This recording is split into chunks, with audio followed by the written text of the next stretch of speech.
depressed, frustrated, sad, confused. You want answer. Let's talk. Give me a message sa page ko sa Philippine Dating Coach and you can have one-on-one coaching with Coach Baze, your dating coach. Just please subscribe to my channel and hit the bell button. Okay, so matagal-tagal na naman tayo nawawala. Lagi naman no? Lagi tayong busy and anything like that. Alam ko, inaabangan yung video.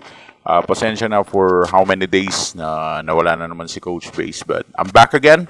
And let us talk about this certain topic na pwede nating improve sa ating sarili. But before that, I would like you guys to press the like button on my YouTube channel just to help and support this channel. All in all, kailangan ko ang help ninyo. And just for this mag-grow ang channel natin, like and subscribe.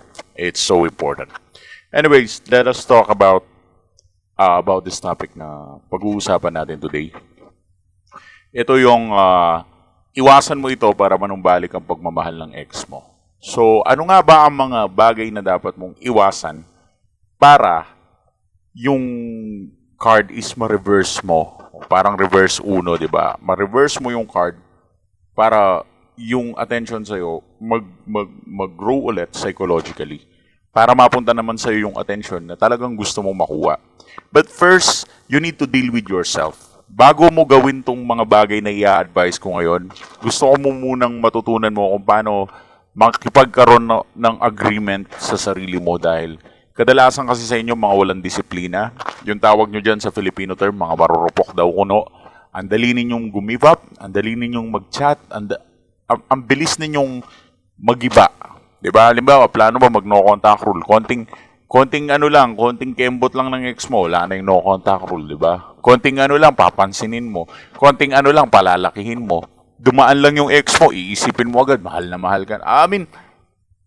Mabilis umikot yung mundo nyo sa ex nyo. At because of that, yung belief na yon nagiging hindrance siya na imbis na mag-improve kayo, is lalo kayo nakukulong sa dati ninyong life na parang naghahabol pa rin kayo sa ex mo. So, let us break this wall. At gusto kong basagin natin ang wall na to at iwanan muna natin to. Una, agreement.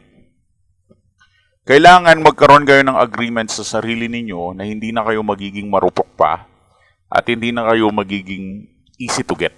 Siguro yun yung term ko dun. You need to be tough. Kailangan mong gamitan ng pride at hindi ka na dapat maging easy to get. So, kapag hindi ka na kasi nagiging easy to get, nagiging tough ka na, nagiging prideful ka na, parang meron ka nang ipagyayabang sa ex mo. Diba? So, ito yung pinakakailangan mong gawin. Ano ba ang pinagmamalaki mo?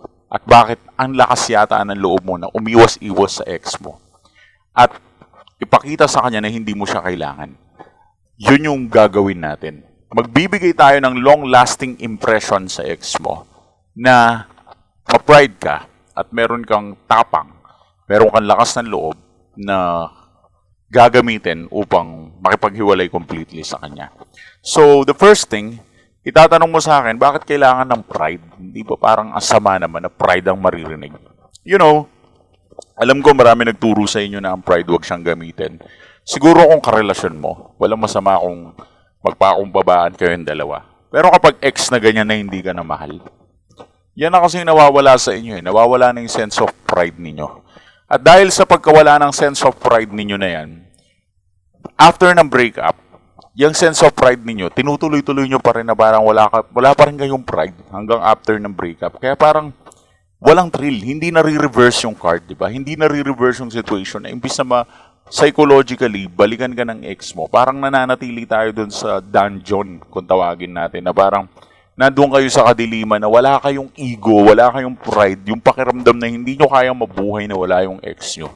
And because of that certain feeling, dahil sa bigat ng pakiramdam mo na yun, hindi mo kayang lagyan ng pride yung sarili mo para mag-grow up ka at para, alam mo yun, maging matapang ka na harapin ng katotohanan or harapin ng sitwasyon.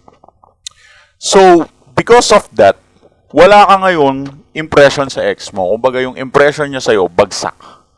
Wala siyang impression na good rate sa'yo kasi hindi goods yung ginagawa mo. Parang hindi mo kaya mabuhay nang wala siya. But when you use the value and the pride na meron ka, that would be tough. Matcha-challenge yung ex mo dun eh. Doon na magsisimulang parang, oh, itong ex ko hindi ko na makontrol. Oh, itong ex ko hindi ko na pag-aari. Oh, itong ex ko parang hindi ko siya, parang I don't have power over my ex.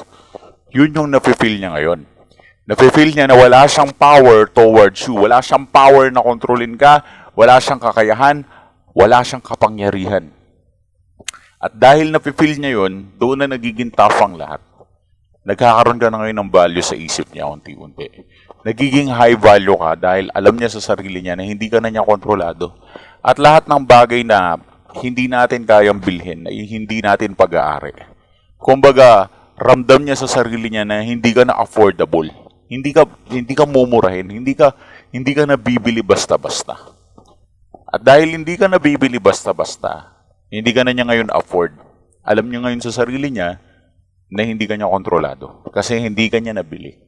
Ngayon, kung sasabihin niyo na naman sa akin yung mga bullshit na term ninyo na, paano yun, coach? Eh, di lalo kami magkakahiwalay pag tinaasan ko yung pride ko. Depende kasi sa sitwasyon yan. But if you really wanna know kung kailangan mo ba mag-no contact rule o hindi, just give us a message sa page sa Philippine Dating Coach and let us talk about if kailangan mo pa ba to o hindi na to. Sige, talk to the expert.